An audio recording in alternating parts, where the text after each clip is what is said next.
नमस्कार, news headquarter में आपका स्वागत है। मैं हूं विकास भदौरिया। अगले आधे घंटे तक हम आपको देश दुनिया की तमाम महत्वपूर्ण खबरें बारी बारी से दिखाएंगे और ये सभी खबरें 1 मिनट के भीतर होंगी। तो चलिए पहली खबर का रुख कर लेते हैं। पहली खबर यूपी से है। यूपी के बांदा जिले की रहने वाली शहजादी खान को यूएई में फांसी दे दी गई है। विदेश मंत्रालय ने आज दिल्ली हाईकोर्ट में ये जानकारी दी है।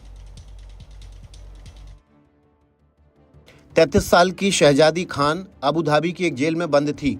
उसकी देखरेख में रह रहे एक बच्चे की मौत के मामले में उसे फांसी की सजा सुनाई गई थी। शहजादी के घर वालों की याचिका पर आज दिल्ली हाईकोर्ट में सुनवाई हुई। परिजन उसकी खैरियत मंत्रालय की जानकारी ने उनकी सारी उम्मीदों को तोड़कर रख दिया। एमईए के मुताबिक शहजादी को 15 फरवरी को ही फांसी दे दी गई थी। 21 तारीख को यहाँ अप्रोच किया प्राइम मिनिस्टर ऑफिस में और ministry of external affair office में, लेकिन हमें कुछ ऐसा बताया नहीं गया। उसके बाद आज हमें ऑफिशियल कंफर्मेशन मिली है कि हाँ, उसको एग्जीक्यूट कर दिया गया। यूएई में भारतीय दूतावास को 28 फरवरी को जानकारी मिल गई थी कि शहजादी को फांसी दे दी गई है। शहजादी के पिता शब्बीर ने राष्ट्रपति द्रौपदी मुर्मू और प्रधानमंत्री नरेंद्र मोदी से गुहार लगाई थी। सरकार ने अपनी तरफ से कूटनीतिक प्रयास में कोई कमी नहीं रखी थी, लेकिन सारी कोशिशें एक जिंदगी बचाने में नाकाफी साबित हुई। कांग्रेस नेता हिमानी हत्याकांड में पुलिस ने एक आरोपी को गिरफ्तार किया है। दिल्ली पुलिस और हरियाणा पुलिस की संयुक्त कार्रवाई में इस आरोपी सचिन को बहादुरगढ़ से गिरफ्तार किया गया। हिमानी हत्याकांड का आरोपी मोबाइल एसेसरीज की दुकान चलाता है। उसके पास से हिमानी का मोबाइल फोन और ज्वेलरी भी बरामद हुई है। जो जानकारियां सामने आ रही हैं उसके मुताबिक हिमानी और सचिन एक दूसरे को करीब 1 साल से जानते थे। दोनों की सोशल मीडिया के जरिए दोस्ती हुई थी। ये लड़का उनके घर पे आया और इनकी आपस में कहा सुनी होगी और इसने ये जो मोबाइल चार्जर की केबल है उससे गला घोंट के और उसको वहीं मार दिया। वहीं हिमानी की मां ने ब्लैकमेल की बात को खारिज किया है। एनडीटीवी से उन्होंने कहा कि इस हत्याकांड के पीछे बड़ी साजिश हो सकती है। साजिश लग सकती है। जब जहाँ पैसे का मामला आया ना, मेरी बेटी पैसे की डिमांड करती थी। वो अपना मेहनत करना मतलब पर विश्वास करती थी। वो पैसे की डिमांड ये बिल्कुल सरासर झूठ है। शनिवार को उस समय सनसनी फैल गई जब सांपला बस स्टैंड के पास एक सूटकेस में हिमानी का शव बरामद हुआ। फिलहाल ये मामला राजनीतिक रंग ले चुका है। इसकी जांच के लिए एसआईटी बनाई गई है। क्रिकेटर रोहित शर्मा को लेकर कांग्रेस प्रवक्ता शमा मोहम्मद के बयान को लेकर सियासी तूफान खड़ा हो गया है। कांग्रेस प्रवक्ता ने रोहित शर्मा की फिटनेस और कप्तानी पर सवाल उठाए। सोशल मीडिया पर लिखे अपने पोस्ट में शमा मोहम्मद ने कहा कि एक खिलाड़ी के तौर पर रोहित शर्मा मोटे हैं, उन्हें अपना वजन कम करना चाहिए। किसी को फैट शेम करना और उनकी कैप्टनसी की रिकॉर्ड वो पूछ रहे जिनके खुद के कैप्टन राहुल गांधी ने उनको दिल्ली में 6 डक दिलवाए हैं। रोहित शर्मा का विरोध कर कांग्रेस पार्टी ने स्पष्ट कर दिया है कि उसको हर उस व्यक्ति से चिढ़ है जो देश के लिए अच्छा करता है। एनसीपी ने भी कांग्रेस प्रवक्ता के बयान पर ऐतराज जताया है। वो बॉडी बना के एब्स बना के क्रिकेट नहीं खेलता है, वो नेचुरल क्रिकेटर है, वो नेचुरली खेलता है। जहां कांग्रेस ने अपने प्रवक्ता के बयान से किनारा कर लिया, वहीं शमा मोहम्मद अपने बयान पर सफाई देती दिख रही हैं। मैं किसी को अपमान करने के लिए ट्वीट नहीं किया था।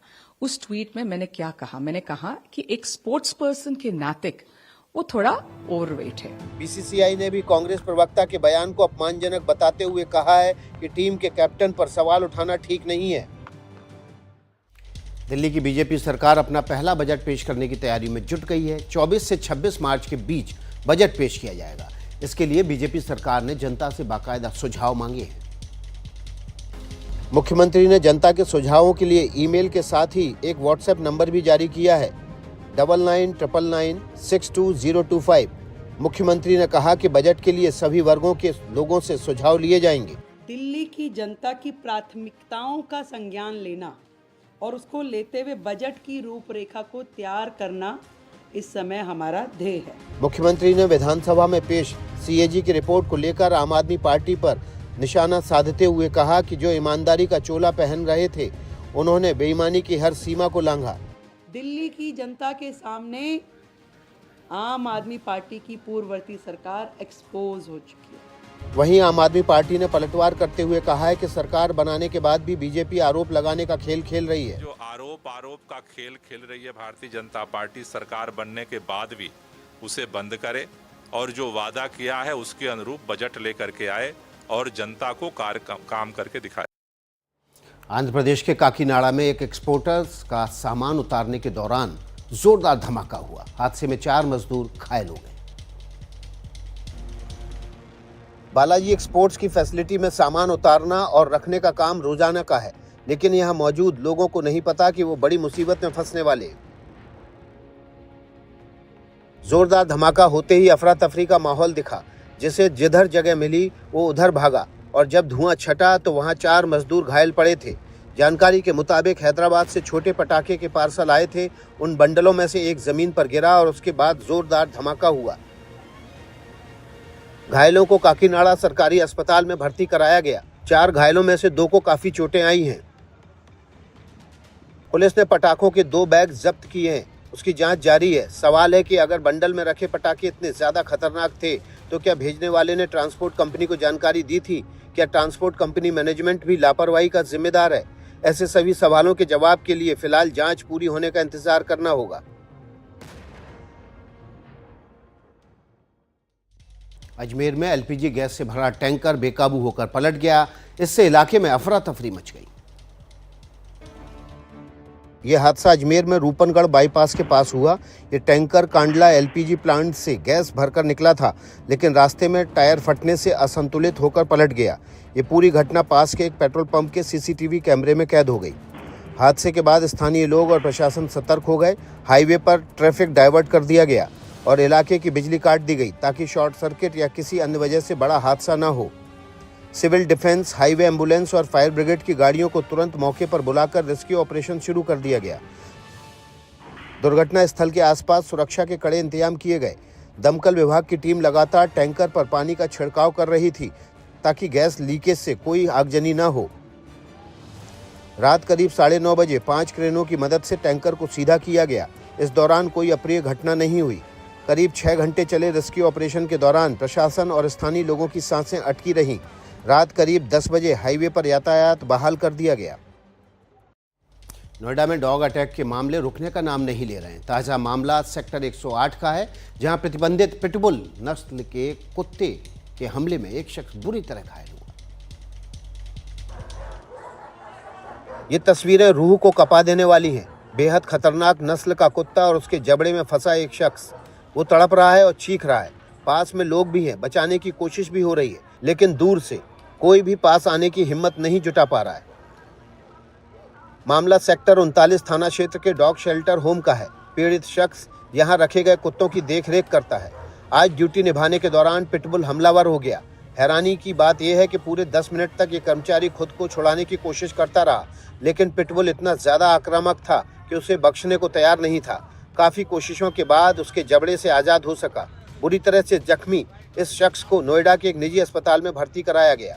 प्रतिबंधित होने के बावजूद पिटबुल नस्ल के कुत्ते बिकते हैं और लोग इन्हें पाल भी रहे हैं। ये नहीं पता कि किन हालात में इस कुत्ते को शेल्टर होम लाया गया, लेकिन इतने खतरनाक कुत्ते को इंसानों से दूर रखना जरूरी हो गया है।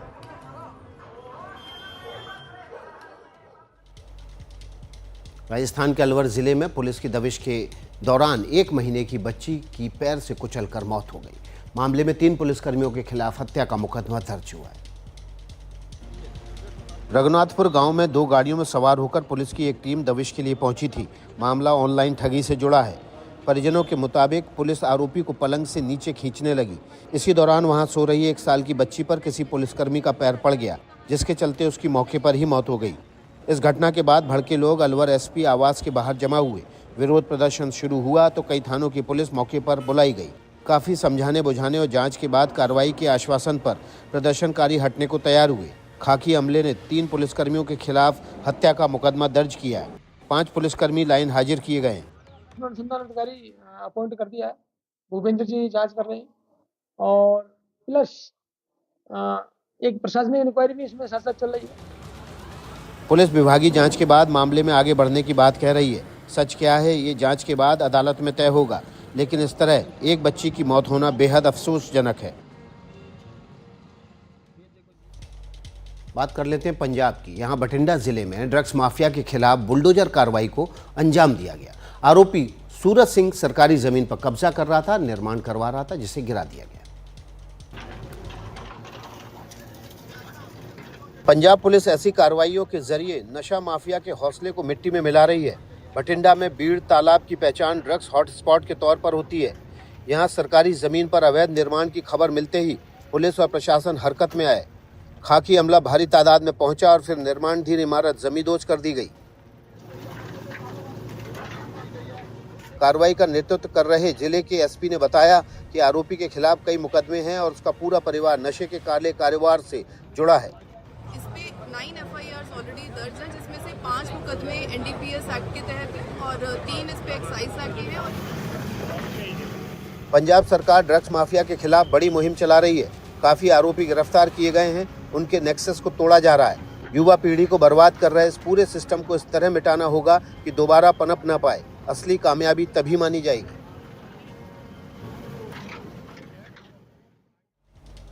पश्चिम बंगाल के मेदिनीपुर में छात्रों के 2 संगठनों के बीच जमकर मारपीट हुई। यह झड़प उस समय हुई जब लेफ्ट के छात्र राज्य के शिक्षा मंत्री वित्त वसु के इस्तीफे की मांग को लेकर प्रदर्शन कर रहे थे।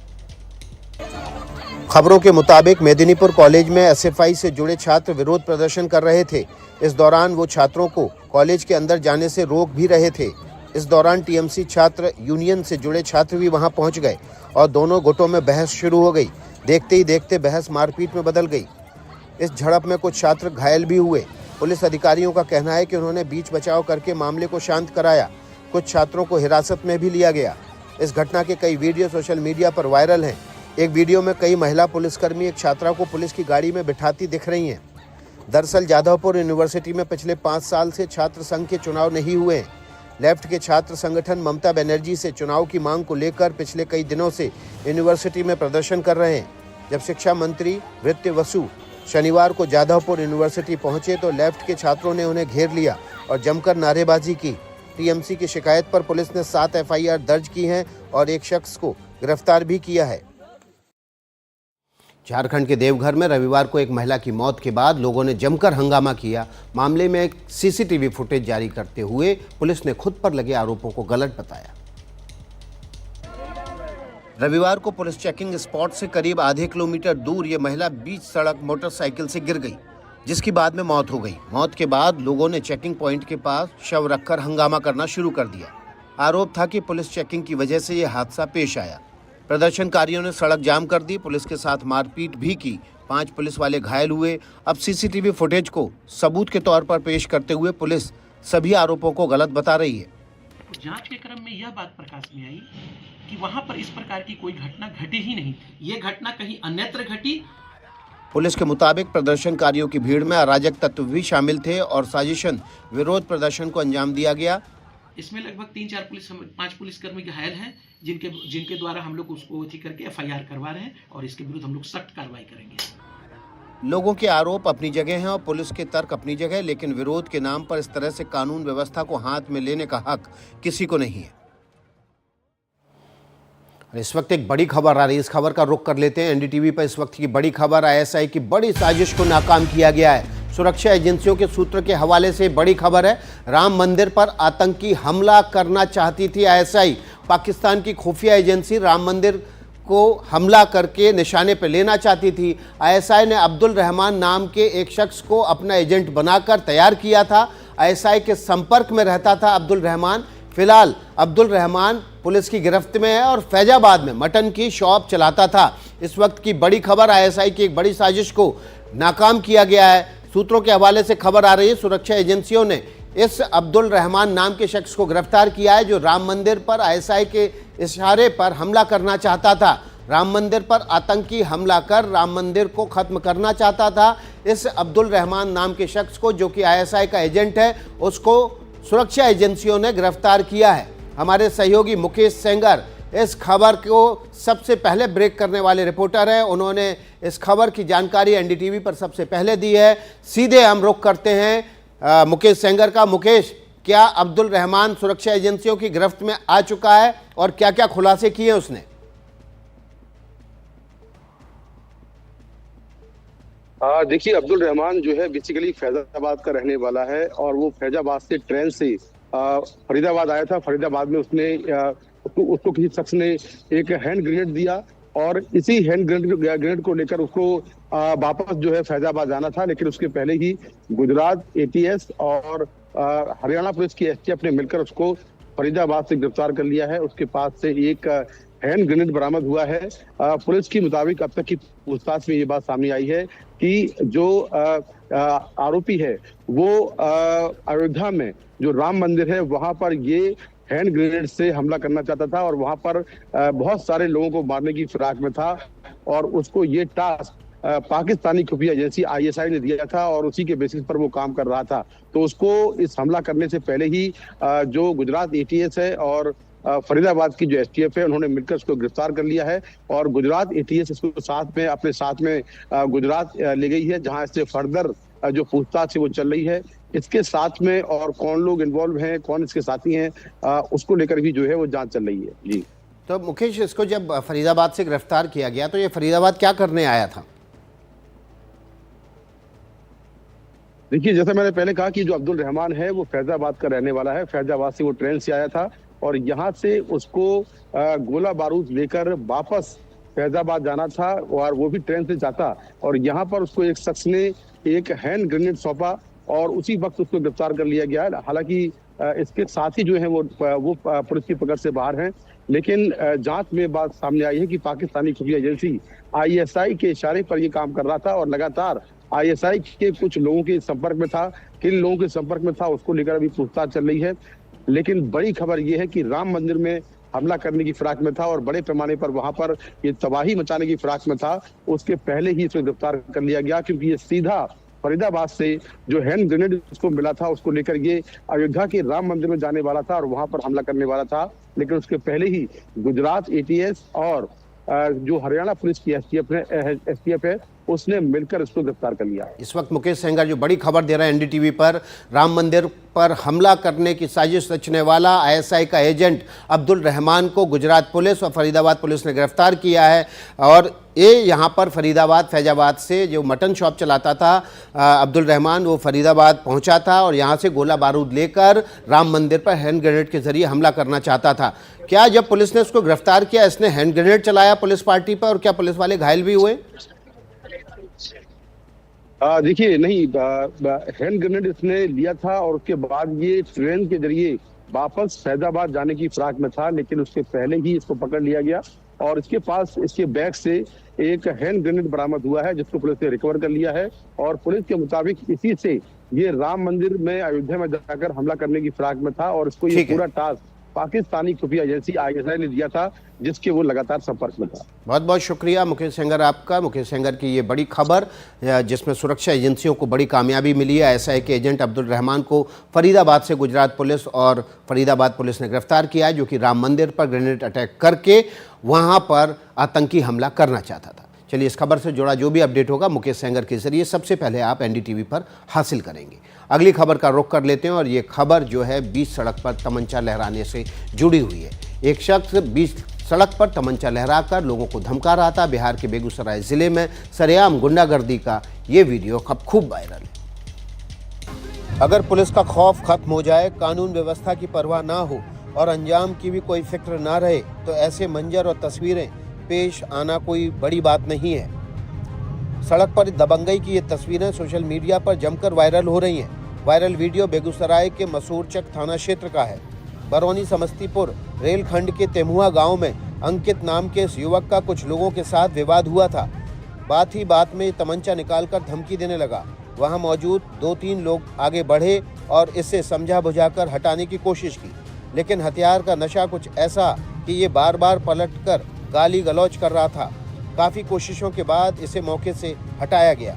इस तरह के वीडियो खूब वायरल होते हैं, लेकिन खुलेआम गुंडागर्दी का होना एक पूरी व्यवस्था पर सवाल खड़ा करता है। बेगूसराय पुलिस बस कार्रवाई का भरोसा देकर अपना पल्ला झाड़ रही है। खाकी आगे क्या सबक लेगी और उसकी ओर से क्या कार्रवाई होगी, ये आने वाला वक्त बताएगा। आज विश्व वन्य जीव दिवस के मौके पर प्रधानमंत्री नरेंद्र मोदी ने गिर नेशनल पार्क में जंगल सफारी की। गिर नेशनल पार्क गुजरात के जूनागढ़ जिले में है। प्रधानमंत्री ने रविवार की रात वन विभाग के गेस्ट हाउस सिंह सदन में गुजारी और तड़के जंगल की सफारी पर निकल पड़े। प्रधानमंत्री के साथ वन विभाग के अधिकारी भी मौजूद थे। इस दौरान पीएम मोदी बिल्कुल अलग अंदाज में दिखाई दिए। सिर पर हैट, हाथ में कैमरा और आर्मी प्रिंट वाली ड्रेस। यहां प्रधानमंत्री ने जानवरों की तस्वीरें कैमरे में कैद की। जंगल सफारी के बाद प्रधानमंत्री ने फॉरेस्ट गार्ड से भी मुलाकात की और फिर राष्ट्रीय वन्यजीव बोर्ड की 7वीं बैठक की अध्यक्षता की। पीएम मोदी ने कहा कि वन जीवों को संरक्षित करने का काम केवल एक देश का नहीं बल्कि ये पूरी दुनिया की जिम्मेदारी है। गिर नेशनल पार्क में एशियाई शेरों से जुड़े प्रोजेक्ट लॉयन के लिए केंद्र सरकार ने 2900 करोड़ रुपए आवंटित किए हैं। इस फंड से एशियाई शेरों के संरक्षण का काम किया जाएगा। जम्मू कश्मीर के कई इलाकों में बर्फबारी हो रही है। मार्च में हो रही इस बर्फबारी ने सैलानियों की चांदी कर दी है। डोडा में बर्फबारी ने प्रकृति का अद्भुत नजारा पेश किया। पहाड़ों की चोटियां बर्फ से ढकी हुई हैं। बर्फ की सफेद चादर ने इन्हें लपेट लिया। यहाँ के भलेसा क्षेत्र की खूबसूरती देखते ही बनती है। डोडा के पहाड़ों में जमी बर्फ और उस पर पड़ रही सूरज की किरणों की वजह से यहाँ का नजारा कुछ अलग ही दिख रहा है। रास्तों पर जमी बर्फ को हटाया गया ताकि गाड़ियां चल सकें। यहाँ पहुंचे सैलानी इसी बर्फबारी और खूबसूरती का जमकर लुत्फ उठा रहे हैं। इन लोगों को यकीन नहीं हो रहा है कि मार्च के महीने में इतनी बर्फबारी देखने को मिलेगी।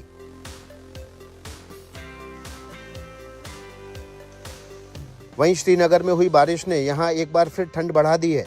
पारा 5 डिग्री तक गिर गया है। मौसम विभाग ने जम्मू क्षेत्र और हिमाचल प्रदेश में गरज के साथ बारिश और भारी बारिश की संभावना जताते हुए ऑरेंज अलर्ट जारी किया है।